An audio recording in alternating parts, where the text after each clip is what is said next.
नेपाल आर्मीले चाहिँ हाल विभिन्न पदमा दरखास्त आह्वान गरिरहेको छ। यदि तपाईको योग्यता पुग्छ भनेदेखि तपाईले फारम भरेर चाहिँ भिड्न जान सक्नुहुनेछ र त्यसको लागि सुरुमा चाहिँ म तपाईलाई कुन कुन पदहरू खुलेको छ भन्ने विषयमा जानकारी दिन्छु।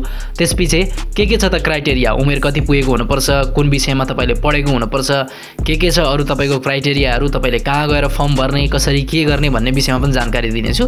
त्यो भन्दा अगाडि तपाईलाई थोरै जानकारी चाहिँ कुन कुन पदहरूमा खुल्ला गरेको हो त भन्ने विषयमा तपाईलाई जानकारी दिन्छु। जस्तै नेपाल आर्मीले चाहिँ यहाँनिर सिनियर र्याङ्क र जुनियर र्याङ्क दुईटैमा चाहिँ खुल्ला गरेको छ।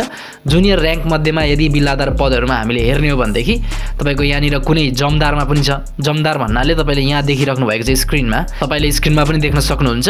जमदारको पदमा चाहिँ तपाईको त्यहाँनिर तपाईले चिन्ह पाउँदाखेरि सूर्य चिन्ह पाउनुहुनेछ। भनेदेखि कुनै कुनै हुद्दामा पनि खुलेको छ। हुद्दा भन्नाले 3 फिता, कुनैमा चाहिँ धेरै जसो अमलदारमा पनि खुलेको छ, त्यो भनेको चाहिँ 2 फिता हो। त्यसैगरी तपाईको यहाँ हाम्रो अधिकृत र्याङ्कको कुरा गर्ने हो भने अरू बेला नर्मल्ली खुलाउँदाखेरि अधिकृत क्याडेट पदको लागि खुलाइन्थ्यो, जुन चाहिँ नेपाल आर्मीको अफिसर र्याङ्कको सबैभन्दा सुरुको र्याङ्क हो है। त्यसमा चाहिँ तपाईलाई अफिसर क्याडेटमा खुलाइन्थ्यो र तपाईहरु भर्ती भइसकिसकेपछि विगतको केही वर्षहरूदेखि चाहिँ बरु लगातार तपाईहरुलाई ट्रेनिङ गराएर तपाईको ब्याचलर्सहरू सकेर अनि डाइरेक्टली तपाईलाई चाहिँ लेफ्टिनेन्ट बनाएर निकाल्ने भन्ने कुराहरू पनि चलिरहेको थियो र त्यसरी पनि अगाडि बढिरहेको थियो।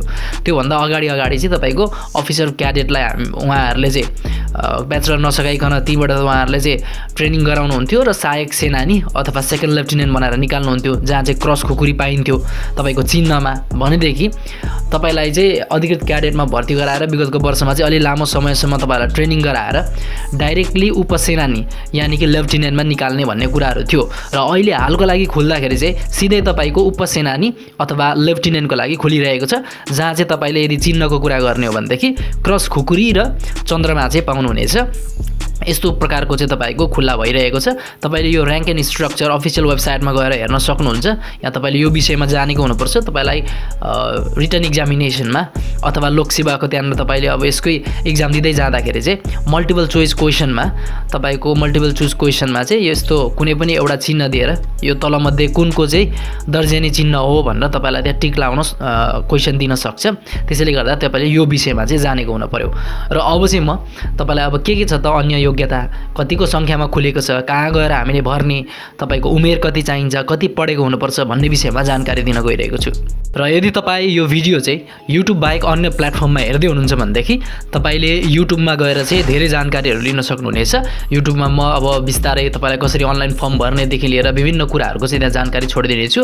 र यसअघि विभिन्न अरू टपिक्सहरूमा जस्तै नेपाल आर्मीको मात्रै होइन, ब्रिटिस सिङ्गापुर आर्मीको, त्यसैगरी अन्य आर्मी पुलिसमा पनि चाहिँ कति संख्यामा भर्ती खुल्छ, त्यसैगरी हामीले कसरी प्रिपरेसन गर्ने भन्ने विषयमा तपाईलाई चाहिँ म जानकारी दिइरहेको हुन्छु।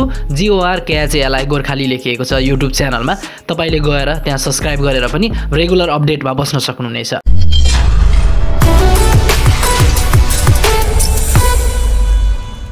र अब चाहिँ हामी नेपाल आर्मीले सिनियर र्याङ्कको लागि कुन कुन क्राइटेरिया अन्तर्गत रहेर चाहिँ कुन कुन सेवामा कति संख्यामा चाहिँ पद खुल्ला गरेको रहेछ, के रहेछ उमेरको हददेखि लिएर हामीले कहिलेसम्म फारम भर्न पाउँछौँ, कहाँ गएर फारम भर्ने, दस्तुर कति लाग्छ, त्यसैगरी के पढेको हुनुपर्छ, त्यसैगरी तपाईको उचाइहरू वजनहरू कति चाहिन्छ भन्ने विषयमा हामी बुझ्न गइरहेको छौँ। र तपाईले डाइरेक्टली स्क्रिनमा पनि देख्न सक्नुहुन्छ। यो नोटिस तपाईले अफिसियल वेबसाइटमा पनि चाहिँ भेट्न सक्नुहुनेछ। यहाँ लेखिएको छ, श्री भर्ना छनौट निर्देशनालय, कार्यरती विभाग, जङ्गी अड्डा, प्राड प्राविधिक हवाई विविध सेवातर्फका अधिकृत पदहरूको लागि दरखास्त आह्वान भनेर भनेको छ। पहिलो पटक प्रकाशित मिति 2079 साल 12 महिना 24 गते भनेर भनेको छ है। भर्खर खुल्ला भएको छ। अब तपाईले कहिलेसम्म भर्न सक्नुहुन्छ भन्ने विषयमा बिस्तारै आइहाल्छ है त। र यहाँनिर चाहिँ नेपाली सेनामा रिक्त रहेका प्राड प्राविधिक हवाई विविध सेवातर्फका अधिकृत पदहरू खुल्ला तथा समावेशी प्रतियोगिताद्वारा पदपूर्ति गर्नको लागि दरखास्त आह्वान गरिएको छ। देहाय योग्यता पुगेका नेपाली नागरिकले नेपाली सेनाको आधिकारिक वेबसाइट www.nepalarmy.mil.np बाट चाहिँ अनलाइन दरखास्त फारम भरी सोको प्रिन्ट आउट सहित स्वयं उपस्थित भई तोकिएको भर्ना केन्द्रमा रु 10 को टिकट टाँसी दरखास्त पेश गर्न आह्वान गरिन्छ भनेको छ। यति भनेपछि तपाईले बुझ्नु होला यसको लागि चाहिँ तपाईले अनलाइन रूपमा फारम भर्नुपर्ने हुन्छ, जुन फारम चाहिँ तपाईले अफिसियल वेबसाइटमा छिरेर त्यहाँनिर तपाईले चाहिँ फारम भरिसकेर त्यसलाई चाहिँ आफूले प्रिन्ट गरेर अनि त्यो कुनै पनि भर्ना केन्द्र जस्तै अब तपाईँ कहाँ जानुपर्छ भन्ने विषयमा यहाँ भर्खर आउँछ, अब तल आउँदै गर्छ। त्यहाँ जाँदाखेरि चाहिँ तपाईले रु 10 को टिकट टाँसेर अनि तपाईँको सम्पूर्ण कागजातहरू लिएर गएर त्यहाँनिर पेश गर्नुपर्ने हुन्छ। अब कहिलेसम्म भन्ने कुराहरू पनि आउँछ। अब तपाईँको यहाँ हाम्रो चाहिँ पहिले आवश्यक सङ्ख्या भनेको छ, कति सङ्ख्यामा चाहिँ खुल्ला गरेको छ त भन्ने विषयमा तपाईँलाई म जानकारी दिन्छु र कुन समूह अन्तर्गत हो भन्ने विषयमा पनि चाहिँ तपाईँलाई जानकारी दिन्छु। जस्तै यहाँ प्राड उसे भनेको छ, यो भन्नाले प्राड उपसेनानी भनेको अघि कुन पद हो भन्ने विषयमा तपाईँलाई मैले देखाइ नै सकेँ। यो भनेको चाहिँ लेफ्टिनेन्ट पद हो, जसमा चाहिँ सैनिक प्राड भन्नाले चाहिँ तपाईँको कानुन सम्बन्धी विभाग पर्छ है। नेपाली सेनाको पनि कानुन सम्बन्धी विभाग, जहाँ चाहिँ कोर्टहरू, त्यसै गरी त्यहाँ वकिलहरू अथवा कानुनविदहरूको चाहिँ त्यो फाल्टे एउटा चाहिँ नेपाली सेनाको पनि समूह, फाल्टे समूह हुन्छ। जस्तै स्वास्थ्यको फाँट भने जस्तै यो चाहिँ प्राड सम्बन्धी अथवा कानुन सम्बन्धी हो। यसको लागि चाहिँ तपाईँको सैनिक तालिम वा आफ्नो कर्तव्य गर्दा गर्दै कुनै शारीरिक चोटपटक लागि सोही कारणबाट शारीरिक रूपमा अशक्त भएका र कर्तव्य पालनाको सिलसिलामा मृत्यु भएको नेपाली सैनिकका सन्ततिहरूलाई एउटा खुला गरेको छ भनेदेखि खुल्लातर्फ 1 जना गरेर जम्मा 2 जनाको सङ्ख्यामा चाहिँ माग गरिएको छ। त्यसै गरी प्राविधिक उपसेनानी MBBS डाक्टरलाई चाहिँ सैनिक प्राविधिक सेवा समूह अन्तर्गत सैनिक स्वास्थ्यमा चाहिँ तपाईँको डेन्टल मेडिकलमा चाहिँ सन्ततिमा 5 जना, त्यसै गरी खुल्लातर्फ 21 जना, महिलातर्फ 4, आदिवासी जनजाति 6, मधेसी 5, दलित 2 र पिछडिएको क्षेत्र 1 गरेर जम्मा 44 जना चाहिँ माग गरिएको छ। त्यसै गरी डेन्टिस्टमा अब यो सम्पूर्ण जति पनि कुराहरू भन्दैछु यो उपसेनानी नै हो, तपाईँले हेरेर पनि चाहिँ सक्नुहुन्छ। डेन्टिस्टमा चाहिँ तपाईँको कतिजना मागेको छ भन्दाखेरि तपाईँको खुल्लातर्फ 1 जना, त्यसै गरी दलिततर्फ 1 जना गरेर जम्मा 2 जना मात्रै माग गरेको छ। नर्सिङतर्फ सन्ततिको लागि 1, खुल्लातर्फ 1 र त्यसै गरी आदिवासी जनजातितर्फ 1 गरेर जम्मा 3 जनाको सङ्ख्यामा माग गरिएको छ। त्यसै गरी तपाईँलाई चाहिँ यहाँनिर फार्मेसिस्टको रूपमा चाहिँ खुल्लातर्फ 1, महिलातर्फ 1, त्यसै गरी दलिततर्फ 1 गरेर जम्मा 3 जनाको माग गरिएको छ। त्यसै गरी तपाईँको फुड एन्ड न्युट्रिसन स्पेसलिस्टको रूपमा तपाईँलाई चाहिँ आदिवासी जनजातितर्फ 1 गरेर 1 मात्रै चाहिँ माग गरिएको छ। त्यसै गरी तपाईँको मेडिकल ल्याब टेक्नोलोजिस्टको रूपमा तपाईँलाई खुल्लातर्फ 1, त्यसै गरी तपाईँको मधेसीतर्फ 1 गरेर जम्मा 2 जनाको माग गरिएको छ। त्यसै गरी तपाईँलाई यहाँ हामीले हेर्न सकिन्छ रेडियोग्राफरको रूपमा चाहिँ तपाईँलाई यहाँनिर खुल्लातर्फ 1 गरेर जम्मा 1 जना माग गरिएको छ। त्यसै गरी तपाईँको डेन्टल हाइजिनको रूपमा चाहिँ तपाईँलाई खुल्लातर्फ 1 गरेर 1 जनाको सङ्ख्यामा माग गरिएको छ भनेदेखि फेरि तपाईँको यहाँनिर चाहिँ क्लिनिकल साइकोलोजिस्टको रूपमा खुल्लातर्फ 1, त्यसै गरी तपाईँको आदिवासी जनजातितर्फ 1 गरेर 2 जनाको सङ्ख्यामा माग गरिएको छ। त्यसै गरी अर्को पद चाहिँ कुन खुल्ला गरिएको छ भन्दाखेरि अडियोलोजिस्ट एन्ड स्पिच ल्याङ्ग्वेज प्याथोलोजिस्टको रूपमा तपाईँलाई यहाँनिर चाहिँ खुल्लातर्फ 1 जना गरेर 1 जनाको मात्रै माग गरिएको छ भनेदेखि अन्य विभिन्न पदहरू पनि छ। म चाहिँ तपाईँलाई सरासर पढेर चाहिँ एकपटक सुनाइदिइहालौँ भनेर म सबै पढ्न गइरहेको छु। जस्तै अर्को पद छ इलेक्ट्रिकल एन्ड इलेक्ट्रोनिक्स सम्बन्धी उत्पादन सम्बन्धी चाहिँ तपाईँको आदिवासी जनजाति 1 गरेर 1 जना मात्रै छ। त्यसै गरी तपाईँको मेकानिकल उत्पादन सम्बन्धी खुल्लातर्फ 1, त्यसै गरी इलेक्ट्रोनिक्स इन्जिनियर सम्बन्धी मर्मत तथा सम्भार सम्बन्धी तपाईँको खुल्लातर्फ 2, महिलातर्फ 1, मधेसीतर्फ 1 गरेर जम्मा तपाईँलाई चाहिँ 4 जनाको माग गरिएको छ। त्यसै गरी तपाईँलाई मेकानिकल इन्जिनियर मर्मत तथा सम्भारतर्फ तपाईँको सन्ततिलाई 1, खुल्लातर्फ 1, महिलातर्फ 1 र त्यसै गरी दलितमा 1 गरेर जम्मा 4 जनाको माग गरिएको छ। त्यसै गरी अटोमोबाइल इन्जिनियरतर्फ खुल्लातर्फ 1, महिलातर्फ 1 गरेर जम्मा 2 जनाको सङ्ख्यामा माग गरेको छ। त्यसै गरी तपाईँले सिभिल इन्जिनियरमा हेर्न सक्नुहुन्छ यहाँनिर सन्ततितर्फ 1, त्यसै गरी खुल्लातर्फ 2 र त्यसै गरी तपाईँको आदिवासी जनजातितर्फ 1 गरेर जम्मा 4 जनाको सङ्ख्यामा माग गरेको छ। त्यसै गरी कम्प्युटर इन्जिनियरमा खुल्ला सन्ततितर्फ 1, खुल्लातर्फ 5, त्यसै गरी आदिवासी जनजातिमा 2, त्यसै गरी मधेसीमा 1, त्यसै गरी दलितमा 1 गरेर त्यसै गरी पिछडिएको क्षेत्रमा 1 गरेर जम्मा 11 जनाको सङ्ख्यामा चाहिँ माग गरेको छ। त्यसै गरी सर्वेमा तपाईँको सन्ततिलाई 1 अनि त्यसै गरी तपाईँको खुल्लातर्फ 3, त्यसै गरी महिलातर्फ 1, आदिवासी जनजातितर्फ छैन, त्यसै गरी दलितमा 1 गरेर जम्मा 6 जनाको माग गरिएको छ। छापाखानासँग सम्बन्धित तपाईँको यहाँनिर खुल्लातर्फ 1 गरेर 1 जना माग गरिएको छ।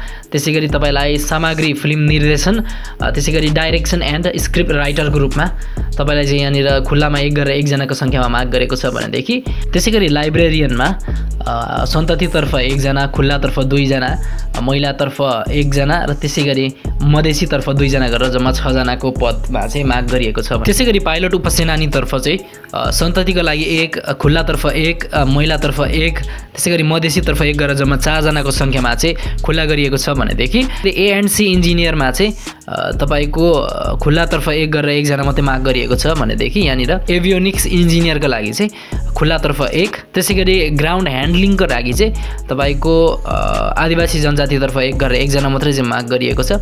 त्यसै गरी यहाँनिर डिस्प्याचरको रूपमा चाहिँ तपाईँलाई आदिवासी जनजातिको रूपमा 1 जना माग गरिएको छ।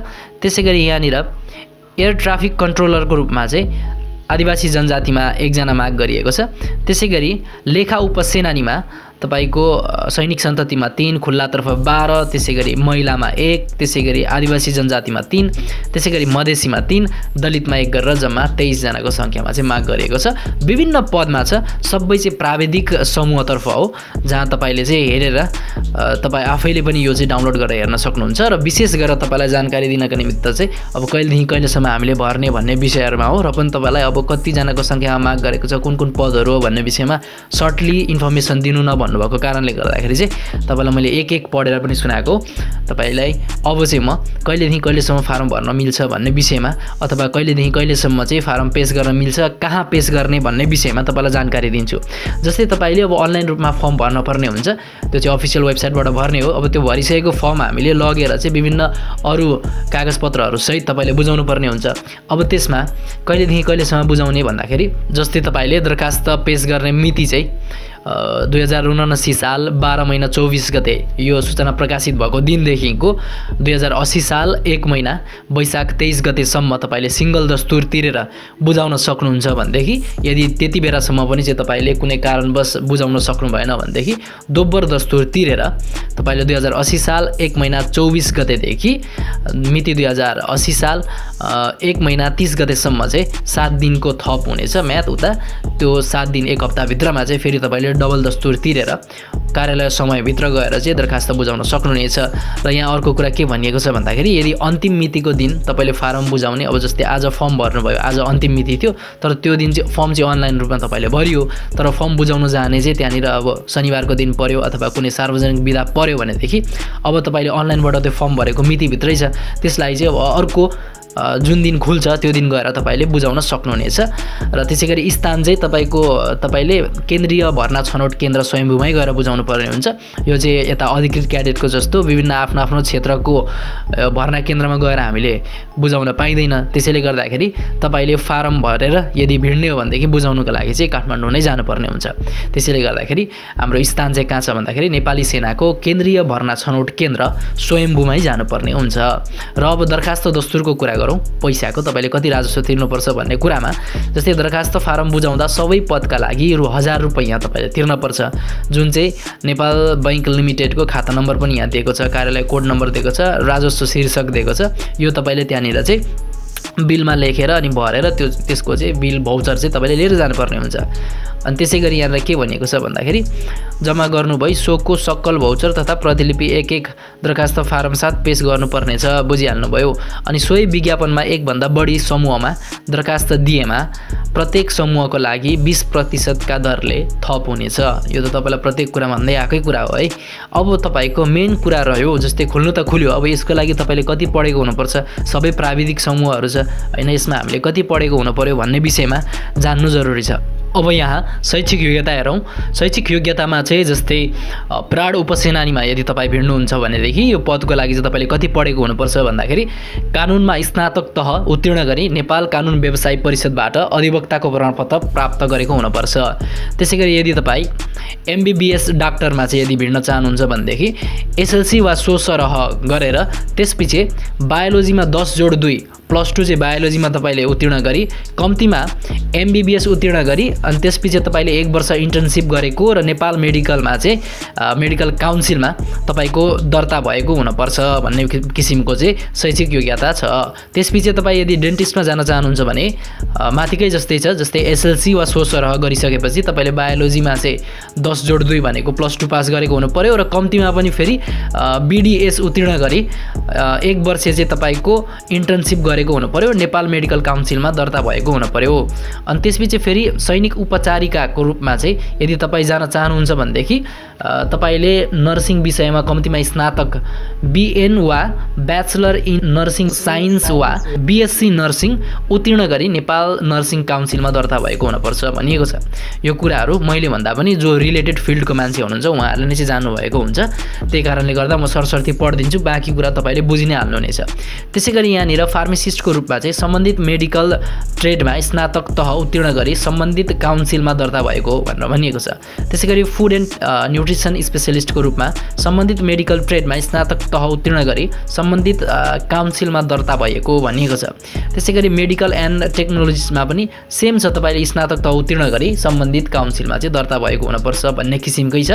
त्यसै गरी यहाँ अलिकति फरक भएको चाहिँ भनिदिन्छु म तपाईँलाई। इलेक्ट्रिकल एन्ड इलेक्ट्रोनिक्स उत्पादनमा चाहिँ यदि तपाईँ भिड्न चाहनुहुन्छ भने तपाईँले चाहिँ इलेक्ट्रिकल वा इलेक्ट्रोनिक्स मध्ये कुनै एक विषयमा तपाईँले स्नातक तह अथवा BE वा BTech वा सोसर उत्तीर्ण गरी नेपाल इन्जिनियरिङ काउन्सिलमा दर्ता भएको हुनुपर्छ भनिएको छ। त्यसै गरी तपाईँ मेकानिकल उत्पादनमा चाहिँ मेकानिकल वा इन्डस्ट्रियल विषयमा स्नातक तह BE वा BTech वा सोसर उत्तीर्ण गरी नेपाल इन्जिनियरिङ काउन्सिलमा दर्ता भएको हुनुपर्छ भनिएको छ। त्यसै गरी यदि इलेक्ट्रोनिक्स इन्जिनियरमा चाहिँ भिड्न चाहनुहुन्छ भने तपाईँले कति पढेको हुनुपर्छ भन्दाखेरि तपाईँले चाहिँ इलेक्ट्रोनिक्समा अथवा इलेक्ट्रिकल एन्ड इलेक्ट्रोनिक्समा र तपाईँले चाहिँ इलेक्ट्रोनिक्स एन्ड कम्युनिकेसन मध्ये एक विषयमा स्नातक तह अथवा BE वा BTech वा सोसर उत्तीर्ण गरी नेपाल इन्जिनियरिङ काउन्सिलमा दर्ता भएको हुनुपर्छ भनिएको छ। त्यसै गरी तपाईँको मेकानिकल इन्जिनियरको लागि चाहिँ यदि भिड्ने हो भनेदेखि मेकानिकल विषयमा स्नातक तह BE वा BTech वा सोसर उत्तीर्ण गरी नेपाल इन्जिनियरिङ काउन्सिलमा दर्ता भएको हुन पर्यो। सम्पूर्ण कुराहरू त्यही छ है, तपाईँले आफैले पनि हेर्न सक्नुहुन्छ। सम्बन्धित तपाईँको कुन पदमा चाहिँ कुन विषय लिएर तपाईँले पढ्नु भएको छ त्यो अनुसारले चाहिँ तपाईँले त्यो पदमा भिड्न पाउनुहुन्छ र त्यसै पदमा तपाईँले फर्म भर्न चाहिँ सक्नुहुनेछ। तपाईँलाई मैले नर्मल्ली कुराहरू भनिदिइहालेँ यहाँनिर होइन, र अलिकति भिन्न रहेको योभन्दा माथिको सबै BTech र BE कै विषयमा रहेको छ। त्यसै गरी तपाईँलाई म अलिकति भिन्न रहेको चाहिँ भनिदिन्छु। यहाँ जस्तै अब तपाईँले सिभिल इन्जिनियरमा जाने हो भनेदेखि पनि के गर्नु पर्यो भन्दा सिभिल इन्जिनियरिङ विषयमा स्नातक तह BE वा BTech वा सोसर उत्तीर्ण गरी नेपाल इन्जिनियरिङ काउन्सिलमा चाहिँ तपाईँ इन्जिनियरिङ काउन्सिलमा दर्ता भएको हुनुपर्छ भन्ने किसिमको यहाँनिर छ। त्यसै गरी कम्प्युटर इन्जिनियरमा पनि BE IT BE computer BTech computer वा सोसर उत्तीर्ण गरी नेपाल इन्जिनियरिङ काउन्सिलमा दर्ता भएको हुनुपर्छ भनिएको छ। त्यसै गरी सर्वेको लागि जियोमेट्रिक्स इन्जिनियरिङ वा सर्वे इन्जिनियरिङमा स्नातक तह सोसर उत्तीर्ण गरी तपाईँले चाहिँ नेपाल इन्जिनियरिङ काउन्सिलमा दर्ता भएको हुनुपर्छ भनिएको छ। त्यसै गरी छापाखानाको लागि चाहिँ तपाईँ सम्बन्धित विषयमा स्नातक तह गरेको हुनुपर्यो। त्यसै गरी तपाईँको यहाँनिर के भनेको छ, फिल्म निर्देशन अनि डाइरेक्सन एन्ड स्क्रिप्ट राइटरको रूपमा सम्बन्धित विषयमा स्नातक तह गरेको हुनुपर्यो। नर्मल्ली बुझ्ने हो भने तपाईँले स्नातक तह चाहिँ पास गरेको हुनुपर्ने रहेछ। र तपाईँले बाँकी यहाँ पाइलटको पनि देख्न सक्नुहुन्छ। म अलिकति तपाईँलाई भनिदिइहालेँ त यो, जस्तै लाइब्रेरियनका लागि लाइब्रेरी साइन्समा स्नातक तह वा सोसर उत्तीर्ण गरी नेपाल लाइब्रेरी एसोसिएसनको चाहिँ दर्ता भएको हुनुपर्छ। जस्तै यहाँ पाइलट उपसेनानीको लागि चाहिँ तपाईँको म भनिदिइहाल्छु। जस्तै भौतिक विज्ञानमा 10/2 वा सोसर उत्तीर्ण गरी इन्टरनेसनल सिभिल एभिएसन अर्गनाइजेसन जसलाई हामी ICAO पनि भन्छौँ ले मान्यता दिएको संस्थाबाट कमर्सियल पाइलट लाइसेन्स प्राप्त गरेको र नेपाल नागरिक उड्डयन प्राधिकरणबाट चाहिँ जहाज वा हेलिकप्टरको कमर्सियल पाइलट लाइसेन्स परीक्षा उत्तीर्ण गरेको हुनुपर्छ भनेर भनिएको छ है। अब यो विषयमा मैले भन्दा पनि जो रिलेटेड फिल्डको मान्छे हुनुहुन्छ उहाँलाई नै बुझ्नुहुन्छ है त। त्यसै गरी तपाईँको A&C इन्जिनियरमा चाहिँ एरोनोटिकल वा मेकानिकल इन्जिनियरिङ विषयमा स्नातक तह उत्तीर्ण गरी नेपाल इन्जिनियरिङ परिषदमा चाहिँ दर्ता गरेको हुनुपर्यो भन्ने विषयमा छ तपाईँलाई। त्यसै गरी यहाँनिर प्राविधिक उपसेनानी एभियोनिक्स इन्जिनियरमा चाहिँ एभियोनिक्स वा इलेक्ट्रिकल वा इलेक्ट्रोनिक्स इन्जिनियरिङ विषयमा स्नातक तह उत्तीर्ण गरी नेपाल इन्जिनियरिङ परिषदमा चाहिँ दर्ता गरेको भनेर भनिएको छ। त्यसै गरी तपाईँको ग्राउन्ड ह्यान्डलिङमा चाहिँ अटोमोबाइल इन्जिनियरिङ विषयमा स्नातक तह उत्तीर्ण गरेको भनेर भनिएको छ। त्यसै गरी डिपार्चरको लागि चाहिँ तपाईँहरू स्नातक तह वा सोसर उत्तीर्ण गरेको त्यसै गरी तपाईँ एयर ट्राफिक कन्ट्रोलरमा चाहिँ स्नातक तह वा सोसर उत्तीर्ण गरेको, त्यसै गरी तपाईँ लेखा उपसेनानीमा जानुहुन्छ भनेदेखि वाणिज्य शास्त्रमा स्नातक तह उत्तीर्ण गरी कम्तीमा 3 महिनाको कम्प्युटर आधार तालिम, त्यसै गरी कम्तीमा पनि 2 महिनाको कम्प्युटर एकाउन्टिङ सम्बन्धी तालिम उत्तीर्ण गरेको भनेर भनिएको छ। यति चाहिँ रह्यो तपाईँको शैक्षिक योग्यता। अब मैले भन्दा बुझ्नु भएन, कतिपय कुरामा अलिकति तलमाथि पनि भयो होला। टेक्निकल सम्बन्धी कुराहरू हुन्छ, जस्तै अब टेक्निकल सब्जेक्टसँग रिलेटेड रहेको वर्डहरू हुनसक्छ, अलिकति अब सम्बन्धित फिल्डको नभइसकेपछि थोरै कुराहरू तलमाथि हुन पुग्ला पनि। तपाईँ आफैले चाहिँ यो डाउनलोड गरेर पनि हेर्न सक्नुहुन्छ। बेसिक भनेको अब कतिपय तपाईँले टपिक्सहरूमा अब जस्तै यो हेरि नराख्ने मान्छेले चाहिँ तपाईँलाई यो सम्बन्धी नोटिसै हेर्दाखेरि पनि नबुझ्ने भएको कारणले गर्दाखेरि चाहिँ तपाईँलाई जानकारी दिउँ भनेर मैले यो लिएर आएको। अब यो भित्र पनि तपाईँले भित्री कुराहरू त मैले भन्दा पनि तपाईँले नै बुझ्न सक्नुहुन्छ। त्यसै गरी तपाईँको शारीरिक योग्यताको विषयमा हामी कुरा गरौँ र उचाइको कुरा गरौँ। उचाइमा चाहिँ पुरुषको हकमा न्यूनतम पनि 5 फिट 3 इन्च हुनु पर्यो, न्यूनतम 5 फुट 3 इन्च हुनु पर्यो र महिलाको हकमा सबै पदहरूका लागि अथवा न्यूनतम 5 फिट हुनु पर्यो। तर महिलाको लागि विशेष गरेर यदि पाइलट उपसेनानीमा जाने हो भनेदेखि चाहिँ 5 फुट 3 इन्च नै हुनुपर्ने हुन्छ महिलाको लागि। अन्य बाँकी रहेको पदहरूको लागि चाहिँ 5 फिट भए पनि पुग्छ, तर पुरुषलाई चाहिँ सबै पदहरूको लागि 5 फुट 3 इन्च नै चाहिन्छ। त्यसै गरी तपाईँको छातीको केसमा महिलाको नापिँदैन, पुरुषको केसमा नफुलाउँदा न्यूनतम 32 इन्च र फुलाउँदाखेरि 2 इन्च फुलेर 34 इन्च हुनुपर्छ। वजनको कुरा गर्ने हो भने पुरुषको हकमा न्यूनतम 50 केजी हुनु पर्यो, 110 पाउन्ड। महिलाको हकमा न्यूनतम 40 केजी अथवा 88 पाउन्ड हुनुपर्छ। र आँखाको केसमा हामीले कुरा गर्ने हो भनेदेखि चस्मा प्रयोग गर्ने भएमा चाहिँ तपाईँको आँखा चाहिँ +2 देखि -2 भन्दा बढी कमजोर हुनु हुँदैन। तर बहालवाला उम्मेदवारहरू जो चाहिँ अहिले सर्भिस गरिराख्नु भएको छ उहाँहरूको लागि चाहिँ हकमा कुरा गर्ने हो भनेदेखि उहाँहरूलाई चाहिँ +2.5 टु -2.5 सम्म चाहिँ लिन सकिन्छ। त्यसै गरी अन्य योग्यताहरू यस प्रकार रहेको छ। के छ भन्दाखेरि जस्तै उम्मेदवारहरू चाहिँ BMI तपाईँको मिलेको हुनु पर्यो, जस्तै हाइट अनुसारको वेट पुगेको हुनुपर्छ। त्यसै गरी स्वास्थ्य परीक्षणबाट योग्य ठहरिएको हुनु पर्यो। त्यसै गरी तपाईँ नैतिक पठनदेखि नै फौजदारी अभियोगमा अदालतबाट चाहिँ सजाय नपाएको हुनुपर्छ, कुनै पनि राजनीतिक दलको सदस्य नरहेको हुनु पर्यो, अपराधिक गतिविधिमा संलग्न नभएको हुनु पर्यो। त्यसै गरी तपाईँको कुनै पनि आतङ्ककारी ग्रुपहरू जसको चाहिँ उद्देश्य चाहिँ अलिकति नराम्रो छ हैन, त्यस्तो किसिमको ग्रुपमा चाहिँ तपाईँ नभएको हुनु पर्यो। त्यसै गरी तपाईँ विभिन्न कुराहरू छ, बेसिक कुरा जस्तै तपाईँले कुनै पनि सजाय पाएको हुनु भएन, तपाईँले संविधानको उल्लङ्घन गरेको हुनु भएन, ती कुराहरू छ है त। र त्यसपछि अब उमेरको हदको कुरा गरौँ। तपाईँलाई म उमेरको हदसम्म कुरा गर्छु किनभने धेरै लामो भिडियो भइसकिसक्यो। यसपछि बरु तपाईँहरूलाई कुन तपाईँलाई डकुमेन्टहरू आवश्यक पर्छ भन्ने विषयमा पनि चाहिँ जानकारी दिन्छु र चाँडै नै चाहिँ तपाईँलाई कसरी हामीले अनलाइन फर्म भर्ने भन्ने विषयमा पनि चाहिँ एउटा भिडियो बनाइदिनेछु है त। यहाँनिर चाहिँ के छ भन्दाखेरि जस्तै उमेरको हदको कुरा गर्ने हो भनेदेखि तपाईँहरू सबै पदका उम्मेदवारको लागि चाहिँ जस्तै दरखास्त पेश गर्ने अन्तिम मिति भनेको चाहिँ कति छ भन्दा सिङ्गल दस्तुरको अन्तिम मिति हुन्छ है, फेरि डबल दस्तुरको अन्तिम मिति होइन। यसमा चाहिँ 2080 साल 1 महिना 23 गतेसम्ममा तपाईँ पुरुषको हकमा चाहिँ 18 वर्ष पुरा पुगेर 29 वर्ष ननाएको हुन पर्यो, महिलाको हकमा चाहिँ 18 वर्ष पुरा पुगेर 30 वर्ष ननाएको हुन पर्यो। कहिलेसम्ममा भन्दाखेरि 2080 साल 1 महिना 23 गतेसम्ममा। तपाईँले चाहिँ अब 2080 साल 1 महिना 23 गतेबाट तपाईँको जन्म मिति घटाइदिनु भयो भनेदेखि अब तपाईँको ठ्याक्क 18 देखि 30 को बिचमा महिलाको पर्न पर्यो भने 18 देखि 29 को बिचमा पुरुषको पर्न पर्यो। अब यो चाहिँ भयो तपाईँको नर्मल बाहिरबाट भेट्दै गर्नुहुने फ्रेसर्सहरूको लागि। र यहाँनिर चाहिँ अब जस्तै बालवाला उम्मेदवारहरूको लागि चाहिँ उल्लेखित पदहरूका लागि नेपाली सेनामा कार्यरत योग्यता पुगेका सैनिक व्यक्तिहरूको उमेरको हद सम्बन्धी सेवाको नियमावलीमा उल्लेखित भए अनुसार हुनेछ। यो विषयमा तपाईँले जान्नै भएको छ, तपाईँको सिनियर्ससँग पनि बुझ्न सक्नुहुन्छ अथवा नियमावली तपाईँले पढ्नु पनि भएको होला।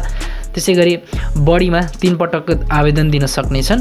त्यसै गरी सम्बन्धित पदको लागि आवश्यक शैक्षिक योग्यता हासिल गरेको, सैनिक आधारभूत तालिम गरेको र युनिटको तपाईँले चाहिँ युनिटपतिको सिफारिस चाहिँ तपाईँको साथमा हुनुपर्नेछ भन्ने कुराहरू चाहिँ आएको छ। त्यसै गरी दरखास्त पेश गर्ने अन्तिम मिति जुन तपाईँको 2080 साल 1 महिना 23 गते का दिन चाहिँ न्यूनतम पनि तपाईँले सेवा गरेको अवधि चाहिँ 1 वर्ष पुरा भएको हुनुपर्छ। ती कुराहरू छ। अब युनिटपतिको तपाईँलाई सिफारिस चाहिन्छ, बाँकी रहेको विभिन्न कुराहरू पनि छ के चाहिन्छ भन्ने विषयमा। हाललाई चाहिँ तपाईँको सम्पूर्ण कुन कुन पदमा खुलेको, कति पढेको हुनुपर्छ, प्लस तपाईँलाई चाहिँ न्यूनतम योग्यताहरू के छ, हाइट वेटहरू के कसो छ, अनि तपाईँले कहिलेसम्म फारम भर्न सक्नुहुन्छ। त्यसै गरी तपाईँको उमेरको हद चाहिँ के छ भन्ने विषयमा मैले यो भिडियो लिएर आएको विशेष गरेर। अब यो पछि तपाईँलाई कुन कुन फारमहरू आवश्यक पर्छ भन्ने विषयमा तपाईँ आफैले पनि डाउनलोड गरेर हेर्न सक्नुहुन्छ र म भिडियो पनि बनाइदिउँला र कसरी फर्म भर्ने भन्ने विषयमा पनि एज सुन एज पोसिबल तपाईँहरूको लागि म भिडियो ल्याउनेछु। आजको लागि यति नै।